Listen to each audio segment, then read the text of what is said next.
हे लक्षात घ्या, हा देश कुठल्याही नरेंद्र मोदींचा नाही, हा देश कुठल्या राहुल गांधींचा नाही, हा देश कुठल्या देवेंद्र फडणवीसांचा नाही, हा देश कुठल्या शरद पवारांचा नाही, हा देश कुठल्या एकनाथ शिंदेचा नाही, हा देश कुठल्या उद्धव ठाकरेंचा नाही, हा देश तुमचा आणि माझा आहे.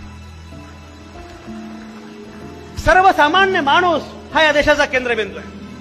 बाबासाहेब असं म्हटले 25 नोव्हेंबर 1949 ला बाबासाहेबांचं संविधान सभेमध्ये गाजलेलं भाषण आहे. बाबासाहेब असं म्हणतात, राज्यघटना शेवटी कायदे, राज्यघटना शेवटी कायदे, कायदे मंडळ, कार्यकारी मंडळ, न्याय मंडळ असे अवयव देईल, पण त्या घटनेमध्ये प्राण भोगतील आम्ही भारत असेल. We the people of India, सर्वसामान्य माणूस अत्यंत महत्वाचा. बाबासाहेब असं म्हणतात, एक वेळ अशी येईल की राजकीय नेते विकले जातील. काय होते बघा, बाबासाहेब द्रष्टे होते. राजकीय नेते विकले जातील. एक वेळ अशी येईल माध्यम आपली भूमिका विसरतील. एक वेळ अशी येईल उद्योजक रस्ता विसरतील, पण तरी सुद्धा लोकशाही सुरक्षित राहील. कारण माझा भरोसा नेत्यांवर नाही, माझा भरोसा उद्योजकांवर नाही, माझा भरोसा माध्यमांवर नाही, माझा भरोसा आहे इथल्या सर्वसामान्य